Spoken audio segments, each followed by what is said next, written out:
Ladies and gentlemen, celebrating 5 years as a podcaster, introducing Nate the Great! Notorious, so notorious. So notorious.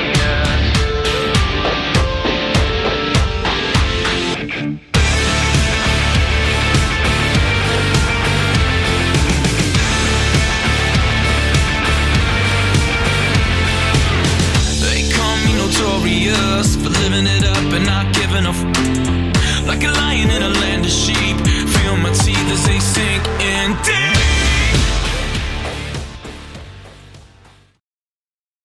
Please welcome Mr. Fretz.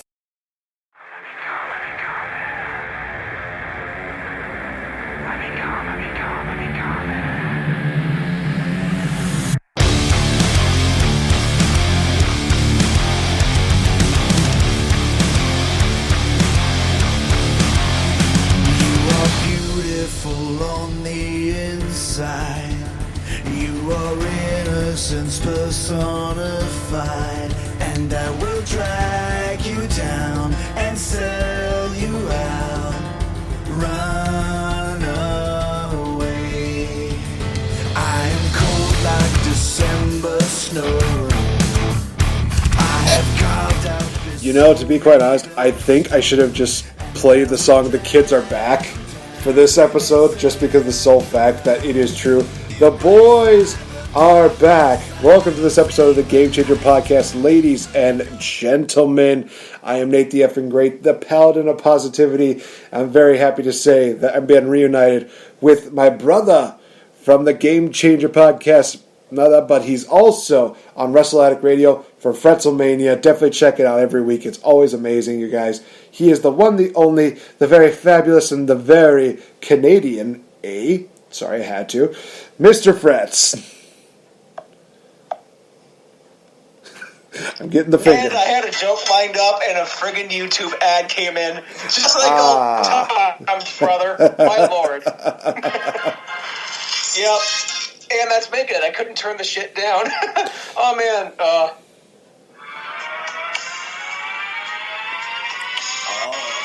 Here we go.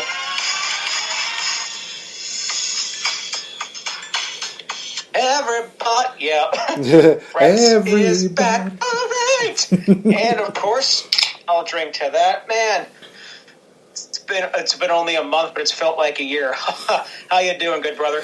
I am doing really good, my good brother. How have you been, and how has Wrestle Addict Radio been?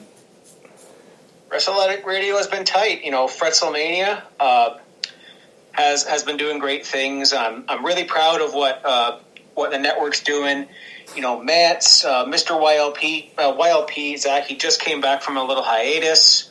He's doing well. KOTR, of course, is also, you know, doing their thing and making me laugh every week, and it's been really good, and it feels weird, you know, without you there, and Thursday nights are different, but you know, I'm enjoying creating content and being silly. I found out today that I'll tell you who off air, but I am somebody's most listened to podcast of the year. Ooh. And I got that Spotify, this is how you did this year thing deal. Then I'm like, how am I listening to in 8 countries? I know people from like 5, and I'm counting the United States because I'm coming to you from Canada. But yeah, it's been good. For those of you who don't know, I'm Mr. Fretz.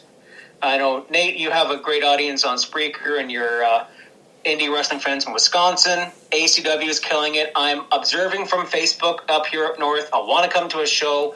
For God's sake, coronavirus, get under control, especially in Ontario and Wisconsin. I know it's pretty gnarly down there. But, yeah, Fretzelmania podcast, Saturdays on Wrestle Addict Radio. I just do whatever. Like this week, I'm reviewing and predicting some past and present NXT. So you'll get to hear that. And Fretz's Fave 5, and you know I have a segment named after you now, the Game Changer of the Week. I definitely appreciate that, my good sir. That is something that is just near and dear to my heart, and honestly, it is kind of one of those things where it's like, man, I can ask for a better friend when it comes to wrestling than Mr. Fretz. It's really crazy. Again, we met through Kings of the Rings, and then the relationship just kind of bloomed and blossomed ever since then, where we became co-hosts, and everything has just been absolutely amazing. And you just continue to create such great content, whether it's rebookings, whether it's your Fave 5, the 20 Bell Salute. Just keep up the amazing work, dude. You just do absolutely phenomenal. Now, I will say this, that speaking of ACW, by the time this is out and done and recorded, ACW will have... sorry, I'm just... Wrong pipe. I'm good. Don't die on me, Fretz. I don't want this to be the last podcast that you have. No. I already uploaded Saturdays. I'm gold. So, what I was trying to say was that by the time this podcast is out, ACW will have celebrated 7 years as a company, and I will have gotten done calling the show, which was kind of one of those things that was just sprung on me a couple days prior, but also at the same time, I'm never going to be like, no, I don't want to do any commentary during the show. It's like, hell yeah, I want to do it, especially for a show like this. I mean, Adam Grace versus Logan Lynch for the ACW title in a tables match, which is going to be awesome. Coda Jacobs versus Salem Crane. I don't know if I've told you this story, but it's kind of one of those things where it's just really, really funny. Salem Crane and I, we've had our intense rivalry. It ended at the last ACW show, and it's one of those things that's just so funny how it happened, because he turned babyface after winning the War City title, and then after the matchup, I just gave him a bit of a round of applause. I stood out for him, I clapped for him. He just comes over, he's just like, come on, man. I was like, fuck it. We actually just shared an embrace. It was awesome. Kind of one of those things where it's like, COVID be damned. It's one of those things where it's like, wrestling is weird sometimes, but also wrestling's great sometimes. Got the Curse versus the Players Club. That's going to be an awesome spiel. So many great. Also, Brian Myers versus Joey Avalon, the rematch. Whoa. Oh, what? yeah. And I heard that, although I heard he's not coming, but I saw the initial post for All Ego Ethan Page being there, and I'm kind of bummed that he's not. Yeah, so what happened with him is that he got in contact with somebody who had COVID-19, and he unfortunately is going to be quarantined for a while. So it's kind of one of those things where it's like, well, now I don't know what to expect when it comes to this show, because we already can expect Brian Myers, but are we going to see somebody? Oh my gosh, I don't know who exactly to expect. It's just going to be woo woo woo. Oh my gosh, if they get Zack Ryder, you know what? To be honest, we're going to talk about the reason why we're doing this show in just a minute. I would be shocked if he shows up, but at the same time, I would not be surprised. And let's talk about the reason why we're doing this show, Mr. Fretz. When we talked the night prior, we were watching AEW Dynamite, and then it was just one of those shows that was so good that it was just like, we need to do a show about this. This is just absolutely great. So we had the show Winter is Coming, presented by AEW Dynamite. God, what a show! This was a great way to spend a Wednesday night. Yeah, I got home from work just after the Battle Royal wound up, so I still don't know who won it. Was it Orange Cassidy? So how it happened was that so for those that are going to need a little bit better, the opening contest was a Battle Royal to determine who were going to be the final two participants in the I'm just going to call it the Ring of Honor ring, because why not at this point? It's that diamond ring that they had there that MJF has been carrying for the last year. Basically, the final two it's going to be a battle royal, and the final two participants will end up fighting against each other next week for the diamond ring. And it wound up being Orange Cassidy and your boy MJF. Oh boy! Wait, MJF is going for. He's gonna fill another finger, is he? He's going for a 2-time ringing. Here's hoping. Although I love me some Orange Cassidy. I didn't see that. I forget what the match was after that, but it was about 8:30 Eastern by the time I managed to find a working stream. So all power to them. I'm looking forward to that. Right. The Battle Royal was honestly really good. You had people like Matt Hardy get involved. You had Private Party, Jungle Boy, who put on a really good performance. Just MJF and freaking Wardlow were just dominating. But also Sammy Guevara was involved. And MJF to eliminate Sammy Guevara. There's some issues going on between the two of them, and that would kind of really bleed into the next matchup, which was Frankie Kazarian versus Chris Jericho. Oh my God. Yes, please and thank you. This was an awesome matchup. I will say this, that seeing Frankie Kazarian doing the flux capacitor again, brings back such amazing days back in TNA, but also seeing him do it to Chris Jericho was just très magnifique, as I believe they would say. Oh yeah, that's they're like what Jericho's 50 and Kaz has got to be pushing 40 to still be able to do the friggin' Spanish Fly is nothing short of impressive. I've been a big fan of Kazarian since he was in TNA, and although lest we forget, he had a very very brief run in the WWE around 2005, I think, where he won 4 matches on Velocity and then disappeared forever because he no, this place ain't for me. So, we're back there, Kaz and Jericho. I was going to say, didn't you beat your boy Paul London? We can still go. Yeah, he had a match with my boy Paul London right after Paul lost the Cruiserweight title, and he was going with the Bret Hart I got screwed gimmick. Let's go protest at Titan Towers. And I was going to join him because I friggin' love Paul London. I just remember that matchup in particular, and I do remember that Paul London deal where he lost the title to Nunzio, of all people. But then again, Nunzio, Little Guido, whatever. He's amazing. He's an ECW original. Why not? But the finish to this matchup was something that was really interesting and definitely caused a lot of talk, especially going into next week, because Kazarian has Chris Jericho in the Walls of Jericho, or the Boston Crab, whatever you want to call it. And it looks like MJF is going to throw the towel in on Jericho, but Sammy Guevara is just like, no, you're not going to do that. He grabs the towel away from MJF. Jericho's able to get to the ropes. He looks over, he sees Sammy with the towel, and he's basically just like, what are you doing? It's one of those things like, no, these guys are awesome together. Do not break them up, you MJF, you bastard. But in the end, Jericho would hit the juice effect on Kazarian, pick up the victory. Sammy and MJF would just keep trying to go after each other until Jericho was just like, stop it, I'm tired of this bullshit. You guys are going to need to decide whether we stay together or Inner Circle gets broken up. And that was literally it. They literally Jericho is putting an ultimatum on MJF and Sammy Guevara. Either make up, be besties, or Inner Circle disbands.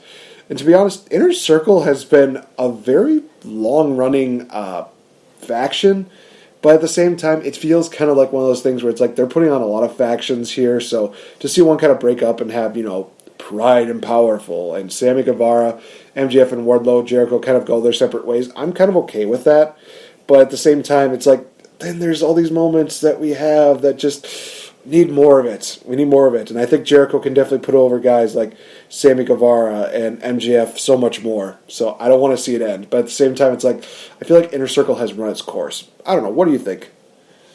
You're either next us or against us.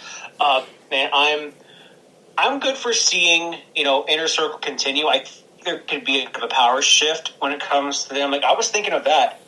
Heck, when Jericho and MJF had their match at Full Gear, how we were going to get maybe a shift in power where MJF kind of usurps Chris Jericho and takes that leadership role. I'm thinking, I want to see the Inner Circle continue, and I was talking to Zach, Young Lions perspective about this, and I'm thinking, I was just joking around, hey, maybe I should hop on to the AEW shop and get a Inner Circle shirt before they go, or if they do break up, get it because it'll be in the bargain bin. That's true. Much like when they had that result. Keep going though. No, don't do Wolfpack and friggin' Hollywood here, but just do something. Do something. Damn it. So I'm trying to figure out what the next matchup was, because I feel like there's a couple women's matches on here, but Britt Baker. Oh, is it the Britt Baker one? Because I feel like the Hikaru Shida segment might have been thrown in here. That was later. Oh, it is That was later. closer to the main event, I think. Okay. With Abaddon. Okay. I have a fantasy booking idea for Abaddon, but I think you and I both know where that's going to go. Right. I think I want to talk about the Hikaru Shida deal. First of all, the reason why is because the fact of the matter is that now we have 3 prime examples of live TV segments just going awry. Because we had Psycho Sid literally be like, "Can we do this again?" It's like, dude, we're on live TV. It's not happening. They have the we had the thing with 3MB where it's just like it's live, and then they just all kind of like slowly segue out of it. The Batista fan. Oh my god! Oh, Batista fan. That's right. Well, I'm talking more like one of those things where people are making that screw up, and then it's just like we're live. We can't just restart it. And now we have Hikaru Shida. She just hears this noise. It's like, can we do this again? And the guy's like, no, we're live. And she's like, okay, I'm going. It's like, well, okay then. We have our 3rd example now. Jeez Louise, just I love that segment I love that stuff with live TV where they just basically decide, I screwed up, but at the same time, I'm going to make it funny. So at least I give Hikaru Shida credit for being very entertaining. I still think that 3MB has the win as far as like the most entertaining live botch in all of wrestling. I'm all for it. So, okay, you are right. The next one is Britt Baker taking on, what's it? I know her last name. Layla Hirsch, which I will say this. The way that Layla Hirsch's face looks, she looks like a mini Ronda Rousey. I don't know. Did you notice that? Oh, a little bit, yeah. I was drifting in and out of this match. I think I was making dinner or something, but it was, from what I saw, it was impressive. Like Baker and Hirsch there, that's a feud I could definitely see over the women's title. I forgot that Shida was still the women's champion. I haven't watched Dynamite live in a little while, but I'm glad I did this week. Oh, damn. Yeah, they had a great match. Great chemistry together. Yeah. Britt Baker is definitely coming out on her own here. One of many people in that division I can see as a credible women's champion, and that's what I think that makes an excellent women's division. I'm like, WWE still has good workers in the division. I think that some people just aren't getting pushed good yet. Like I can smell Sasha Banks versus Bianca Belair for WrestleMania coming from here. I hope to God I'm right, because holy crap, the promos alone for that. But you got hurt. These two can put on a great match, and AEW's full of great talent. They can have credible championship opportunities with. It's just they got to start. Dark is what, 3 hours long every week. They gotta get something going with that, in my opinion. But damn good match. Oh, I love the mandible claw and the whole dentist thing. That is a far better dentist than Isaac Yankem could ever hope to be. This is 100% true. And I will, once again, Adam Cole, you are one lucky SOB, my friend. I will say this, that getting the chance to meet her last year. Was it last? Yeah, it was last year. Was definitely an honor. I did make sure that I give her the white. It was like the white flower, and then I think I made a joke where it's like, "I'll see you next week for our appointment." She just laughed. But also, what we got out of this was a spewing rivalry continuation with Britt Baker and one Rosemary. I mean Thunder Rosa. Oh, I'm bringing this up. Yeah, I guess I'll take the lead here. So I tweeted this out, having you in mind. I'm like, I know this is going to piss Nate off, but yeah, am I the only person who gets Thunder Rosa and Rosemary mixed up? I mean, clearly I haven't watched enough of either woman.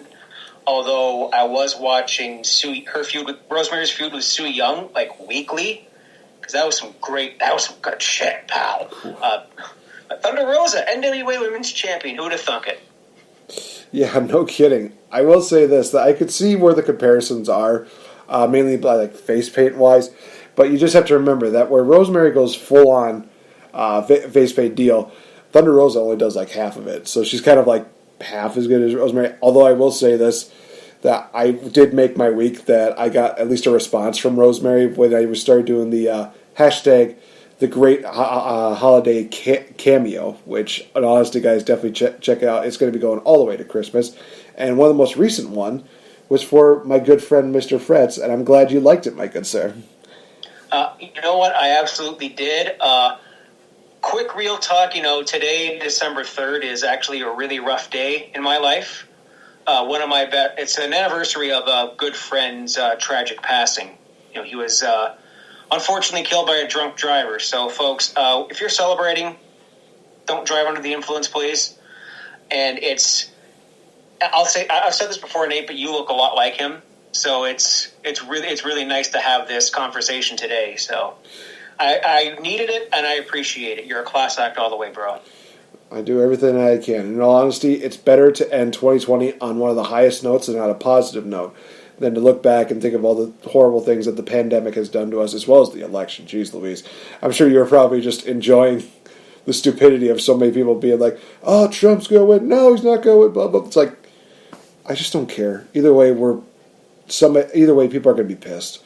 So it's literally one of those things where it's like, we used to be a country where we could just vote for somebody and it wouldn't even matter. But it's like, oh, you're voting for this person? I don't want to talk to you. It's like, wow. So you're basing it all solely on that, and you think that just because I voted for one person that I don't support different beliefs? Come on, just, geez Louise. That's a different story for a different time. But again, I'm just very happy that, I can definitely do my part and making sure that I'm putting on smiles on the faces. And honestly, I looked at every single person on there. I was really looking forward to, getting yours out there, Fretz, because every single time we work together, it's always great. Every single time we talk, it's always fun. You're one of the best support systems that I could ever ask for. And yes, this is going to be a probably sentimental podcast, so shut up, everybody who thinks that we're being too cheesy.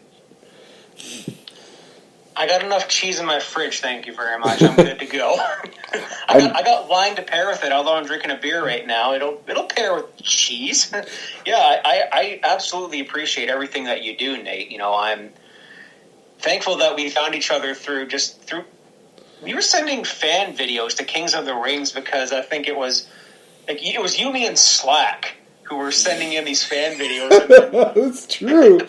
We still take the piss out of Slack. I mean, he's a great dude. I mean, no qualms for him. He's a fellow Ontarian, for God's sake. He lives a couple hours away from me, so great guy. And I still love that he takes it and he rolls with it, and that he supports us. He supports you and me. He supports the network, and yeah, it's all good. And I can't say enough good things about you, sir. The paladin of positivity, if you will, and that rings true in everything that you do, because I saw your other cameos, and I will watch, everyone I'll see to say, who did Nate talk to today?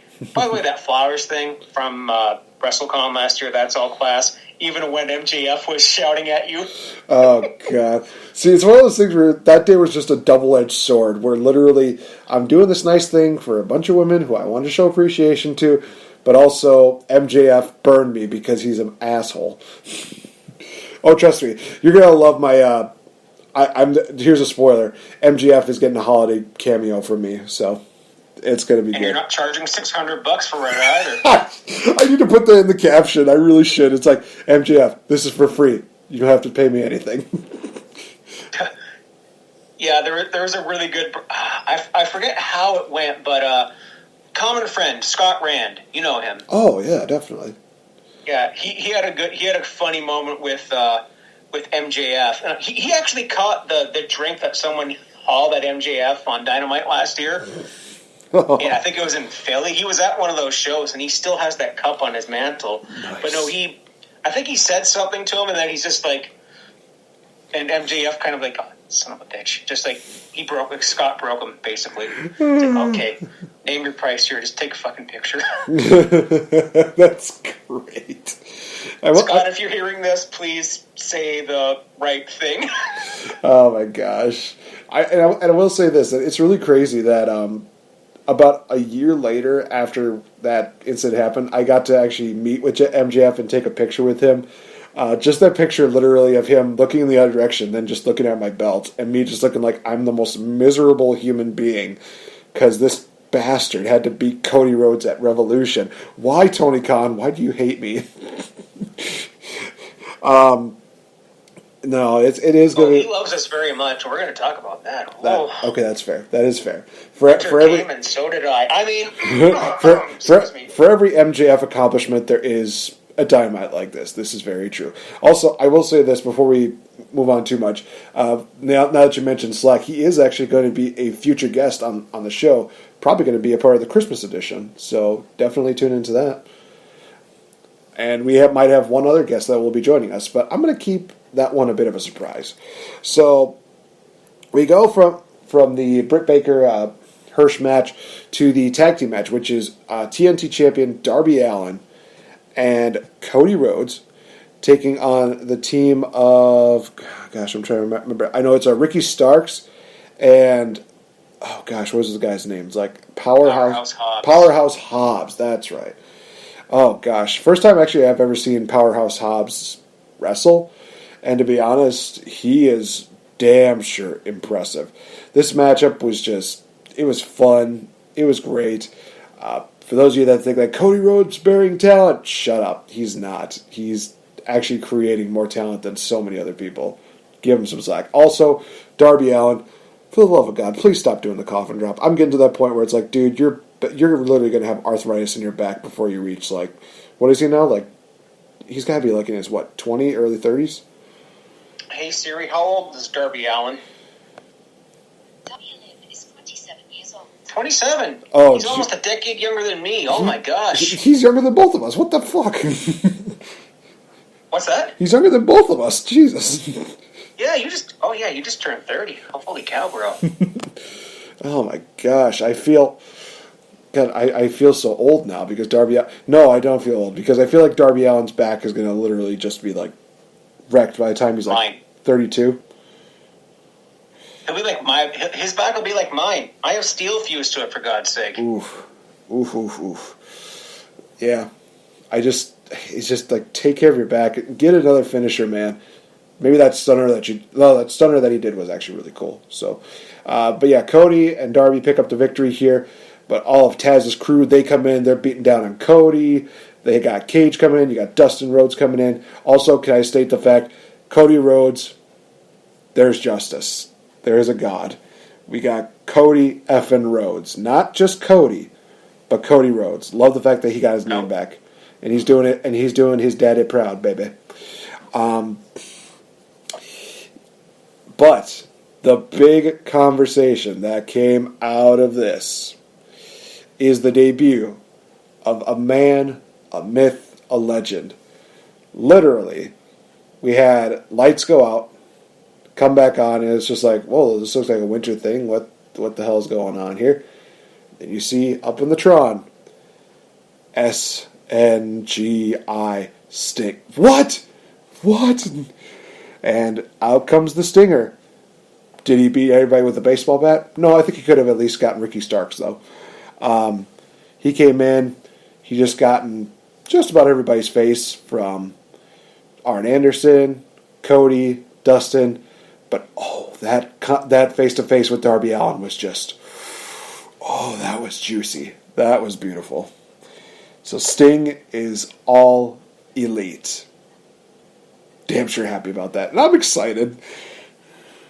Yeah, I'm totally not going to lie here. I did mark out, although I did share this meme, and a lot of people did this too, but it's like, I'm going to preface this by saying I marked the freak out for Sting. I'm happy he's there. I'm happy that he's on Turner for the first time in 20 years, for freak's sakes. But there were people saying, yay, Sting, and at the same time going to oh, boo part-timers in WWE. I'm like, be happy for everything. Like, I marked out for Goldberg, not when he beat The Fiend. I only marked out for Goldberg beating The Fiend because I knew that Mance was going to cut one hell of a promo and come out of retirement. But once I heard the organ music, and in the back of my mind, I'm thinking, there's no way this is Sting. Then when I saw, right before the STING, there was a crow on the Tron, oh, no, they didn't. There's been a rumor for a while, and I think some of Sting's stuff was pulled off of the WWE shop, which led speculation to his Legends contract is up, or something, something, something, he's back on turn. And that's huge. I mean, he's not going to be taking any bumps. If anything, maybe he'll pop someone with the bat the odd time. He's not wrestling. I don't want to see him in the ring. I just don't, because it just brings me back to Seth Rollins. And no, I'm not here to crucify Seth Rollins. Accidents happen. They have no beef. Like, do you remember when Droz got paralyzed? Him and D'Lo Brown, they didn't have beef. D'Lo Brown said to Droz, Droz said to D'Lo Brown, just call my wife and tell her I'm okay. So, Sting, it was unexpected. I did not see any of that stuff coming, but that stare down with Darby is so intriguing. You got something there. So you have him in a mentorship role, and then, next week we're going to talk to Sting. Hey, Tony, you want to talk to Sting? Damn right I do! It's Sting! This is taking me back to TBS days. I almost got goosebumps, unless my heat's not working. I just wanted him to box someone with a bat, especially Ricky Starks, that prick. That would have been so amazing.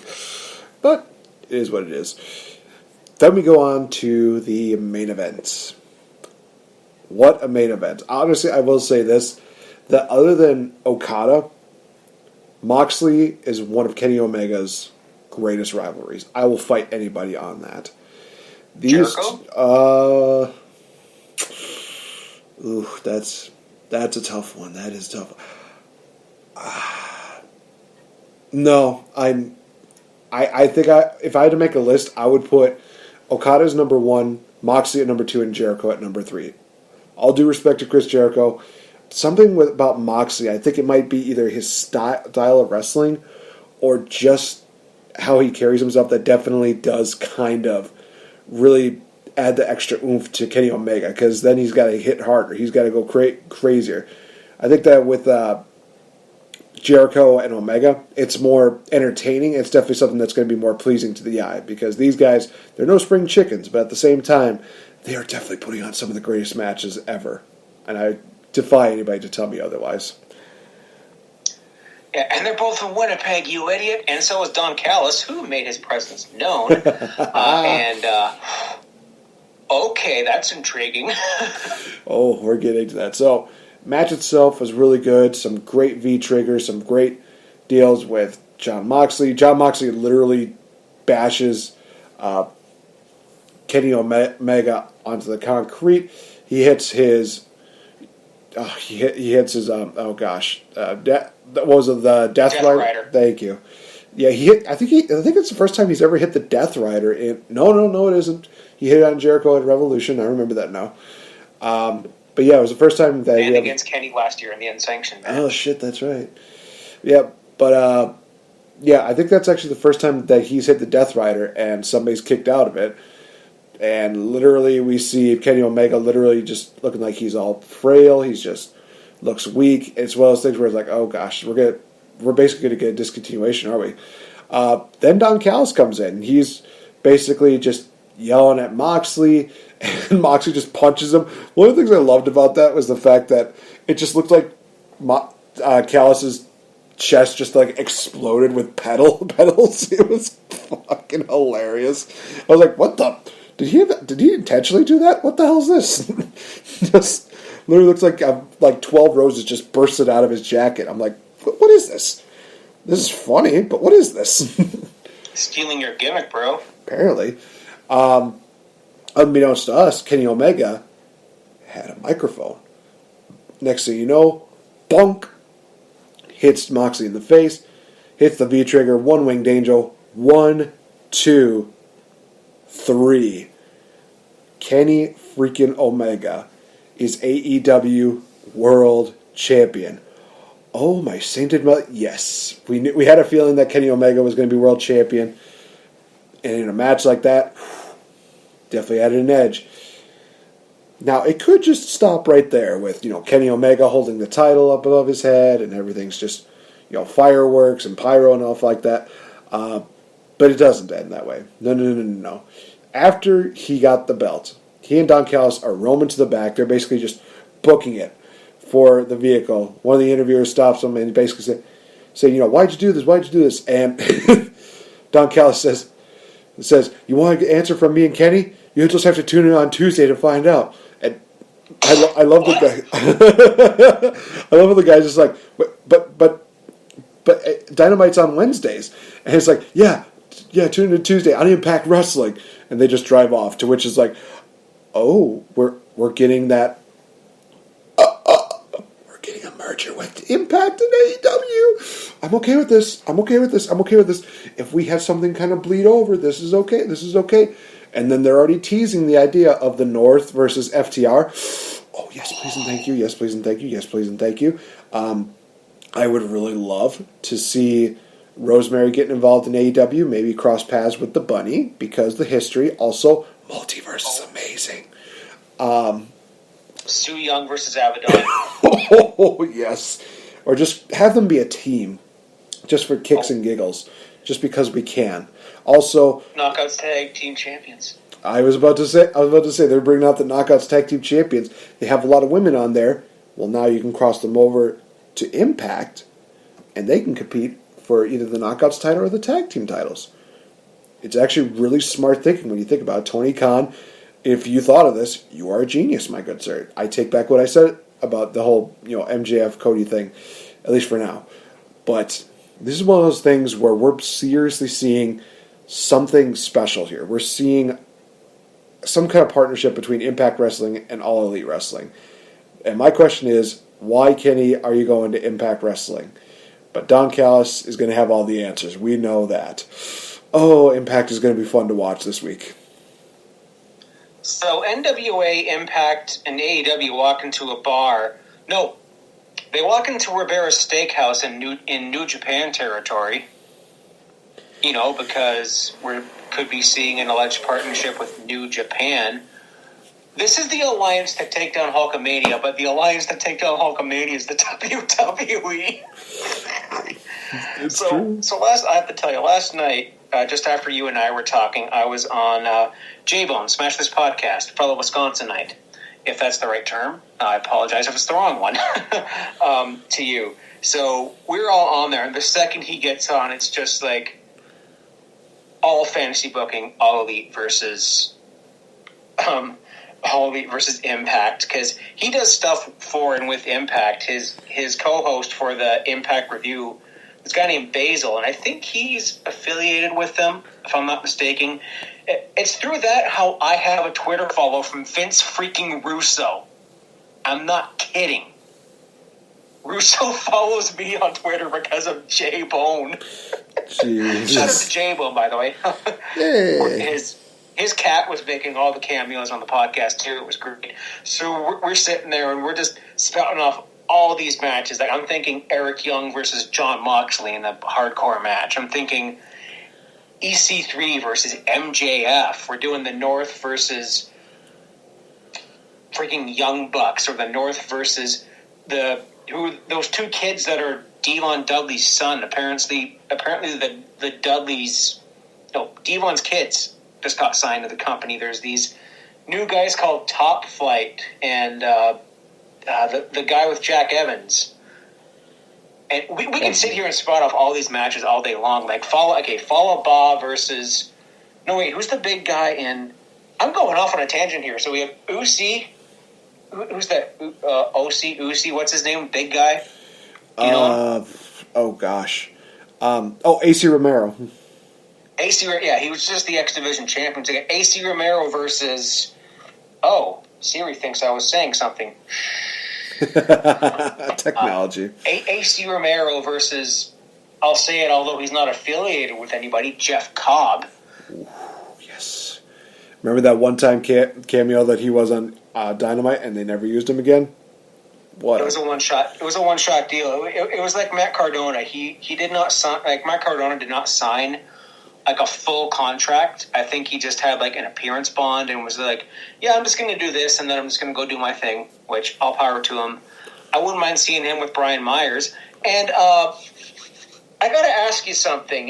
You might have to talk to your boy Swaggo about this. All right. He tweeted something out. He was on Impact on that friggin' Hangover Part 4 skit with the Inner Circle in Vegas as the baby. and then he's AJ Styles, the mini nominal AJ Styles on Impact. Is he the invisible hand here? Is he the higher power pulling the strings between the two companies? Because it all started with Swoggle. There's an interview question.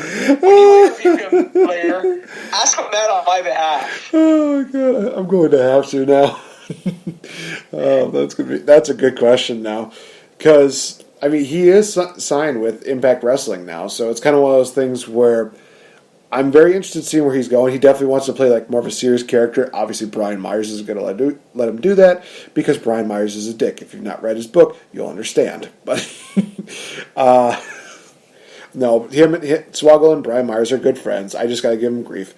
Yeah, it's just really crazy just seeing how this could result in something absolutely amazing. And all it's missing for this, merger between everybody is Ring of Honor, which they have a lot of great stars. I mean, Mike Bennett just debuted back for Ring of Honor, so we may see some more cool stuff happening in the future. Pardon me, what? Mike Bennett's back? Yeah. Yeah, he's an actual wrestler. He's not just some, cut dude that literally is not man enough to be the father of Maria's kid.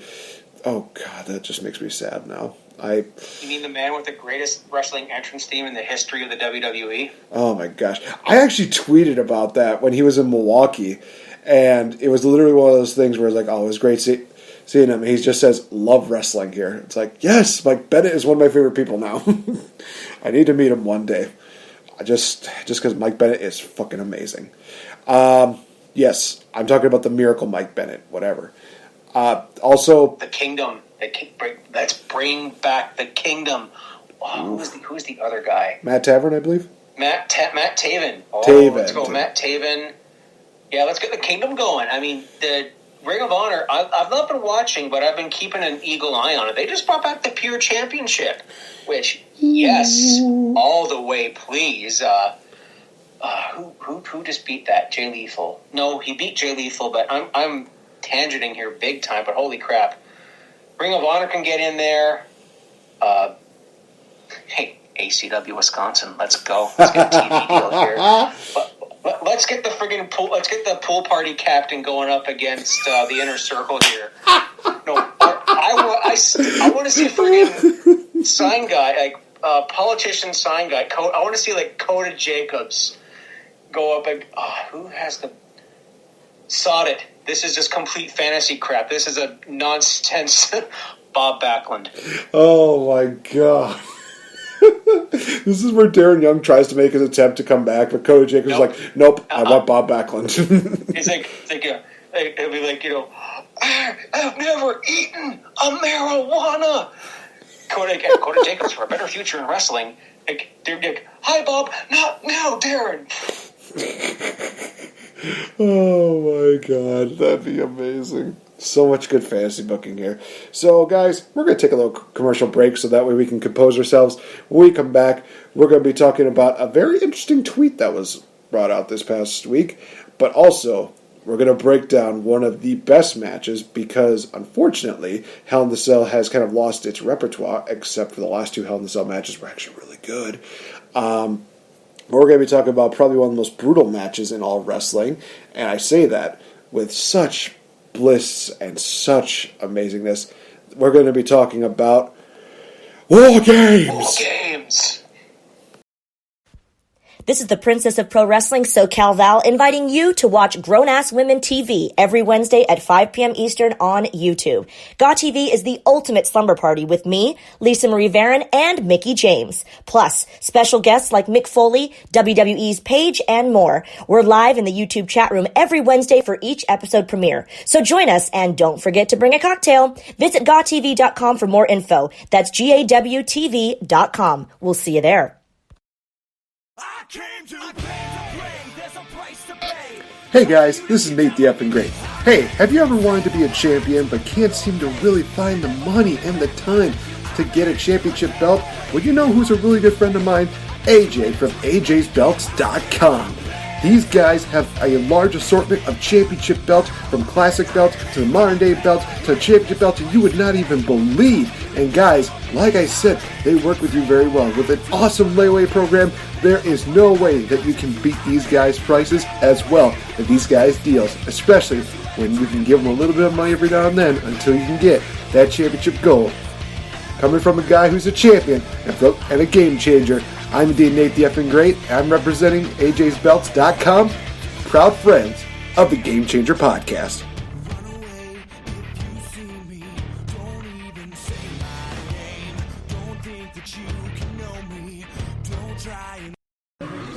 I'm Wild. And I'm Randy Fitzsimmons, and this is the Game Changer Podcast. Pew, pew, pew. Did Willie make his return? I don't know. I'll find out come Friday.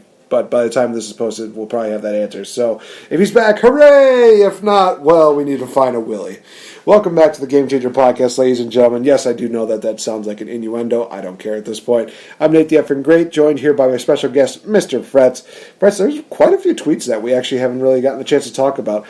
One of which involves some of our good friends over at the Ruthless Aggression Pod, who are actually doing a little bit of watching, and they actually listened to our 2004 SummerSlam review and also had to give you a hard time about your dislike for one Napoleon Dynamite.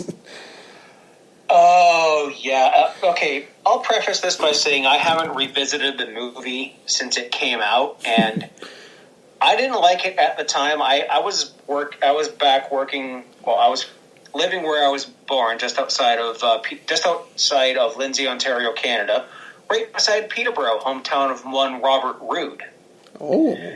Yeah, I was making binders and index cards at a plastics factory. So there was a girl there who I kind of had a thing for at the time, and she's like, "Oh, you should totally watch Napoleon Dynamite. I think you'll love it."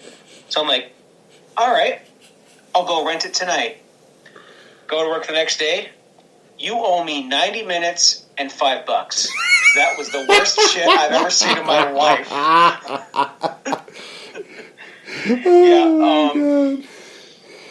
Yeah, because we know I do my Wayback Machine stuff. Like, hey, this was coming out when this wrestling show was out. Like, I did, was it the first?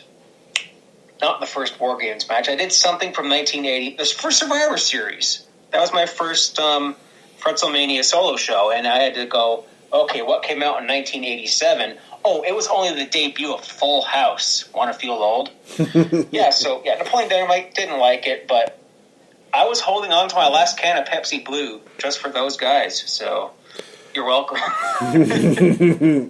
Oh my gosh. So shout out to those guys, and honestly, I'm looking forward to listening in to everything that they have to say about 2004, which honestly wasn't a bad year. I think there's like a couple spots where we're probably going to see a little bit of waves, but I think that compared to 2003, no, anything is better than 2003, let's face it. It was the reign of terror. We do not need to relive that again. Also, just WrestleMania 19 was awesome. That is true. But also, Survivor Series was awesome. Shawn Michaels' performance alone, that's performance of the year. We reviewed that show, and that match made me cry. That was good. Okay. So, did you know that WCW was rebooting? It's coming back in 2021. Oh, jeez. You know exactly where I'm going with this. So there was a tweet from somebody who tried to play off as World Championship Wrestling at WCW 2021, who says this, and I quote, "We are WCW. We are rebooting the once popular wrestling promotion from the 90s. Our first event will be taking place in Lake Mary, Florida on October 10th, 2021, and all tapings, live events, and shows will take place at Skystorm Inc." But a lot of people know that better as Skystorm Productions, who have, since this thing has come out, have since denied the claim for this. There's been a lot of talk about them trying to get like all the stuff from like WWE, trying to get some names from like former WCW pay-per-views, and honestly, that has been shot down. It's kind of one of those things where it's like, you know what, with this thing, I'll believe it when I see it. I have my doubts that this will ever come back, but it's probably going to be one of those things where if they try to reboot WCW, they'll probably do about as good a job as WWE tried to reboot ECW. And all we have to do is go back to one moment to know that this was going to suck. And that was... No, that was not my stomach. That was literally me crying in the background as the stupidest thing on my television screen appeared. Okay. Problems. Not a verified account. Used. If you're going to reboot WCW, which you can't. WWE owns the rights, the libraries, the subsidiaries, the pay-per-view names, you name it. WWE owns it, and they're not coughing it up. You used the logo from 2000 WCW. Your first new WCW event is the name of the third to last WCW pay-per-view, Sin, which I just watched Brian Zane's review of, and oh my god. I mean, that's the infamous night where Psycho Sid broke his leg in half. No thank you. Don't want to relive that. Thank God he didn't show that on his review. Well, also bear in mind that basically got reviewed when that one guy did a stomp onto the what was it, a not half built ring, and then he broke both of his legs. Was that friggin' idiot that does all those backyard things and elbow drops his tables in the backyard? I don't think it was that guy. It was a different dumbass. Don't try this at home. Okay. Boom, I'm going to...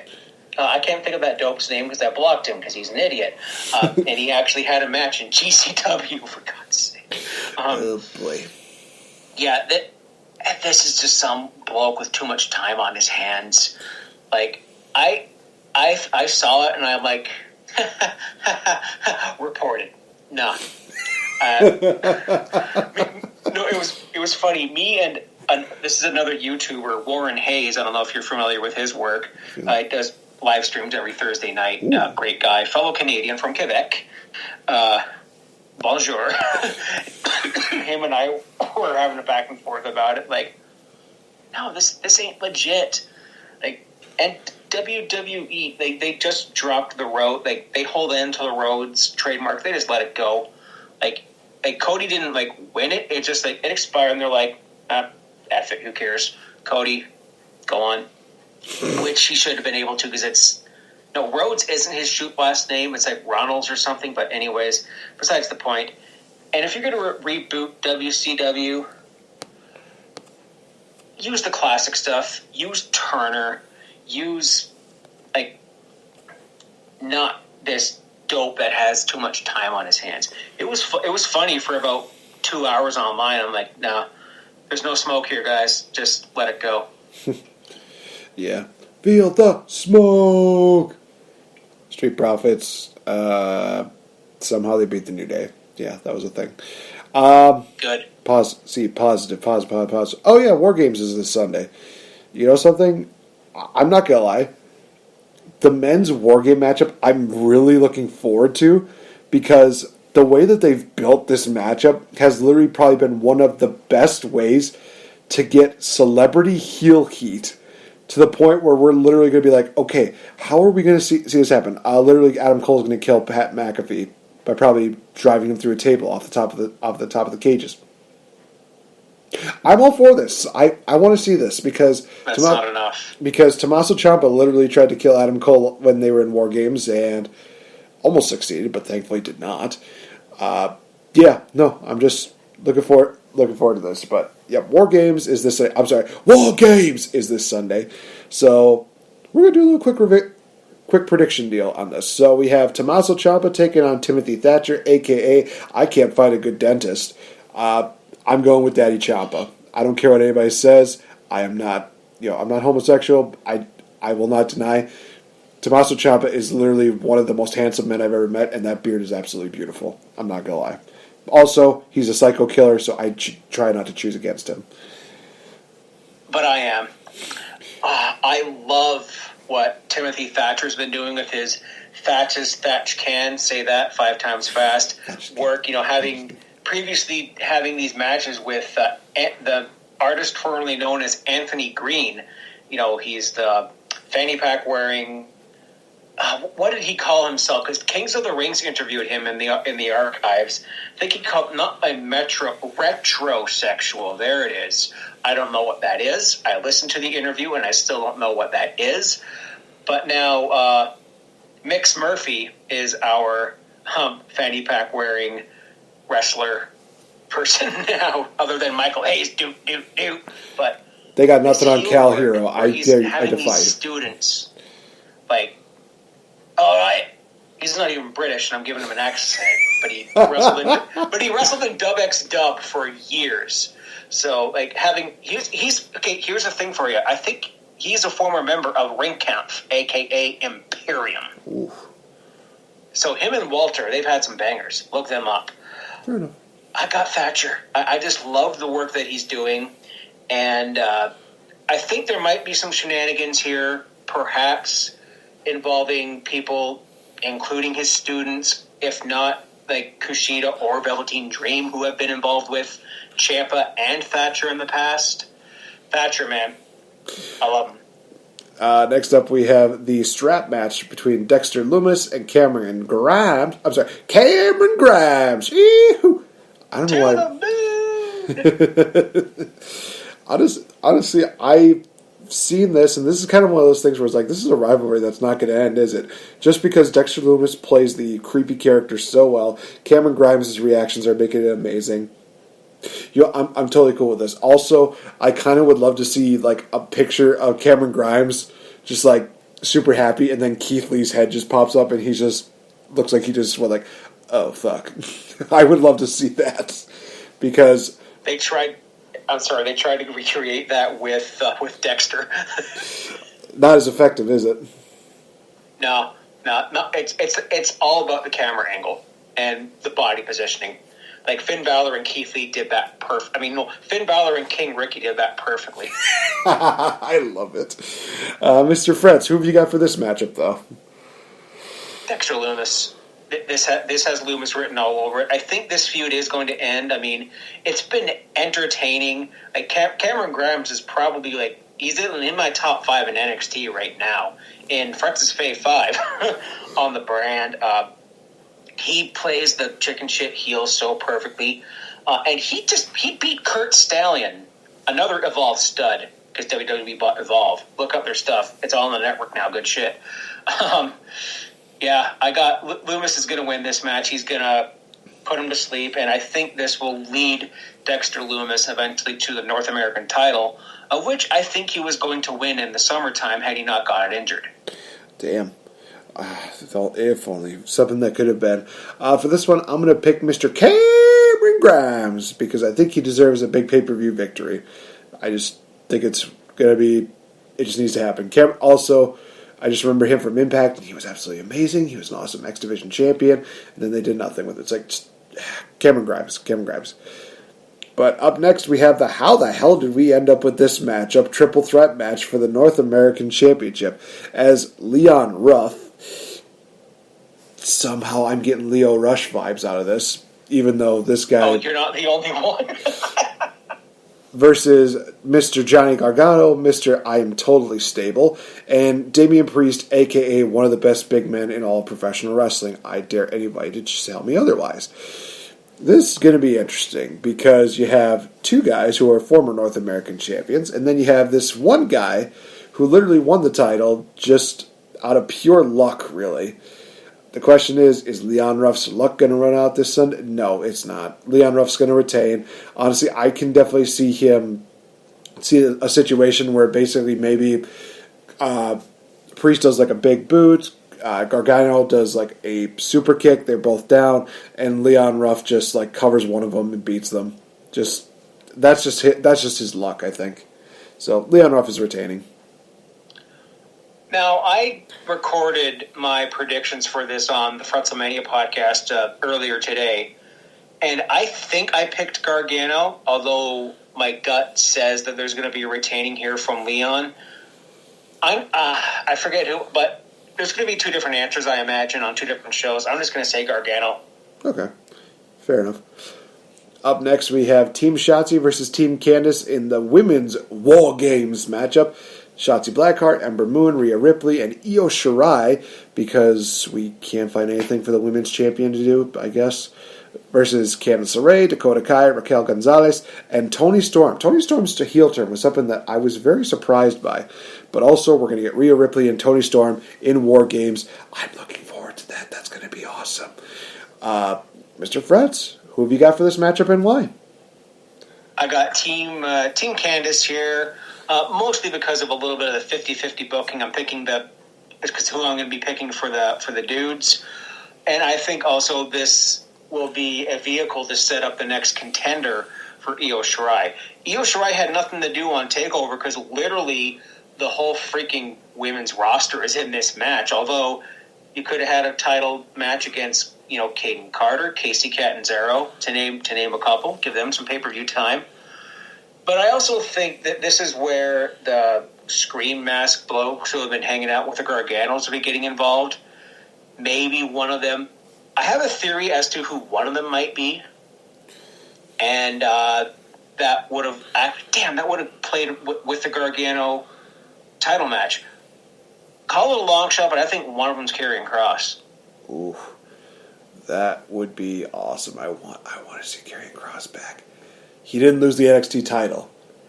He just got hurt because he did a back suplex to Keith Lee and it just exploded his shoulder. That just makes me sad now. I'm going with Team Shotzi for this one. I think that Shotzi needs to get the victory and she needs to get revenge for having her tank crushed. Also, she wished Kate Murphy a happy birthday twice. I think she deserves some kind of credibility for it. Robert Stone. That's who's under the mask. Oh, I could do that. The guy who wouldn't let me be a part of the brand because reasons. Douchebag. He just released some new merch too. He's got Robert Stone brand tuxedo shirt and tuxedo socks. Oh my gosh. He's like, I have a big announcement on Twitter. And I'm just like, I'm listening. Because as a fan, I'm like, you didn't leave because the dirty dirt sheets don't say it. But then he's just like, yeah, here's my merch. It's a boyhood dream. I'm like, okay. Respect. Robert Stone's one of the guys, mask guys. Yeah, it'll be a damn fine match, but I love how there's now a parallel, like a flip between Toni Storm and Rhea Ripley because they were feuding over the UK women's title when they were opposite ends of the spectrum. And we're going to see, there's going to be a giant tank somehow coming into the CWC. I want to see a legit tank Rusev's. just come out. Yeah, it's Rusev's tank. Oh my gosh. Also, I was going to make a Lana joke during this. It's like, well, I mean, we could have got Io Shirai versus Lana. Never mind. That's going to make me more mad than anything. The fact that she wasn't put through a table at Survivor Series makes me mad. I'm sorry. It's one of those things where it's like, don't break the streak. Put her through a table, damn it. And they didn't even do it on Raw. It's like, all right, they broke the streak, so literally they're trying to make her look like she's the Ric Flair of this situation. No, Ric Flair somehow fought, but he also got thrown out unintentionally. So that was different. Literally, they had Lana just do a little work, and then she was just standing there. Great job. Just great booking by WWE. Just kiss the old man's ass. Oh, God, no. Just no. I don't even want to see how... Oh, hey, want to see my ass do tricks? Oh, God. It's one of those things where it's like, if he tried to do that now, then literally everybody would just blacklist WWE. Be like, nope, we don't need to see that. But we will get to see Undisputed Era versus Pat McAfee, Pete Dunne, Danny Burch, and Oney Lorcan, and the War Games main event. Oh, I'm looking forward to this matchup. Like I said, the way that they're building this up and how Pat McAfee has just been coming off as just this huge dick, it is just so amazing to see that. It's one of the few times where I'm seeing celebrity heat done properly, because a lot of people that have done like the celebrity heel heat deal, it's been kind of like lukewarm.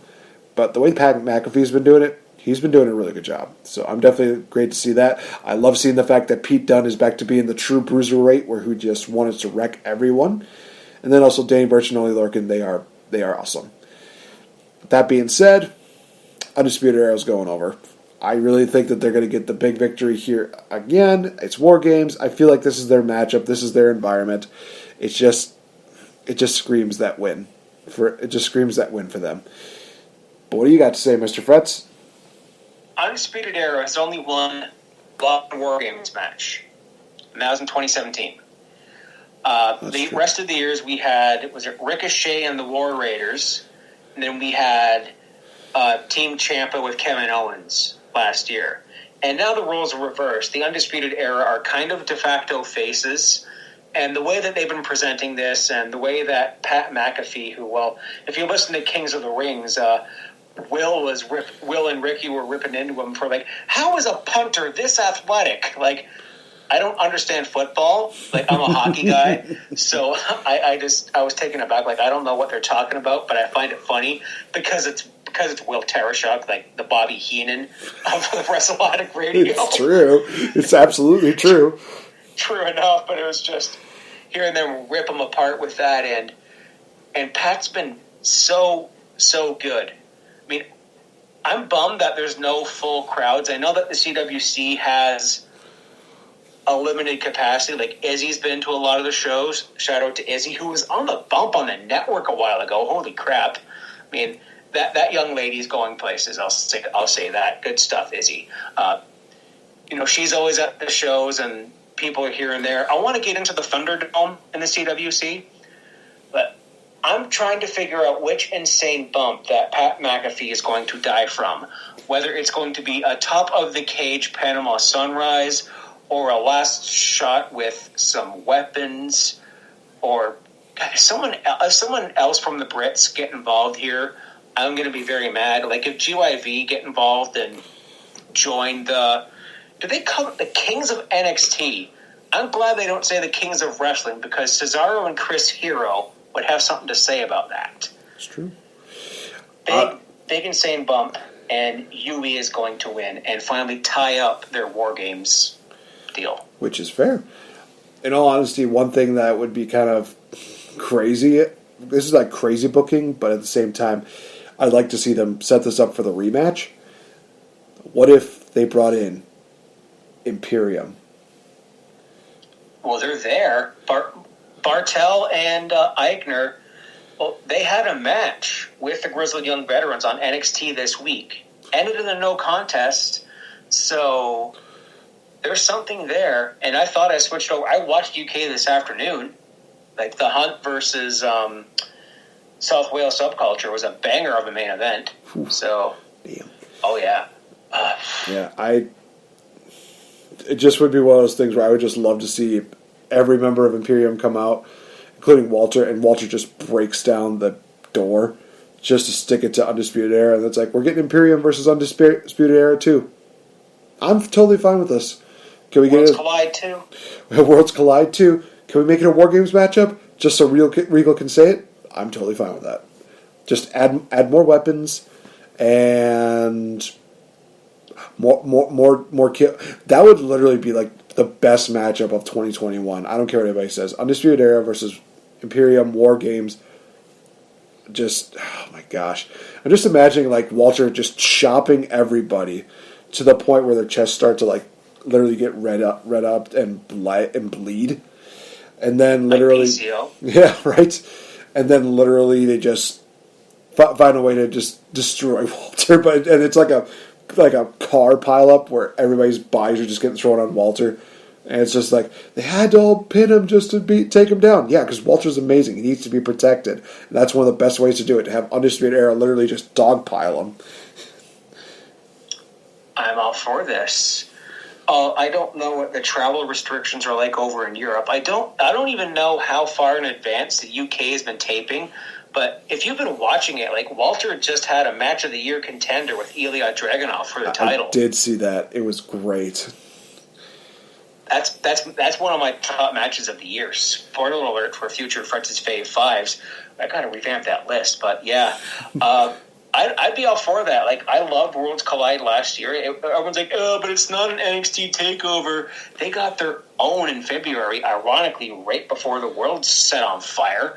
But because it was that and Elimination Chamber were the last crowd wrestling events before, just like that, everything changed.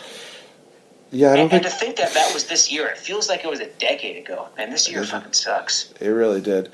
Although I will say this, I think that a lot of people are trying to forget certain parts of the Elimination Chamber event because we did have that interesting women's chamber match where, Shayna tried to kill everyone, but also looked really, really weak.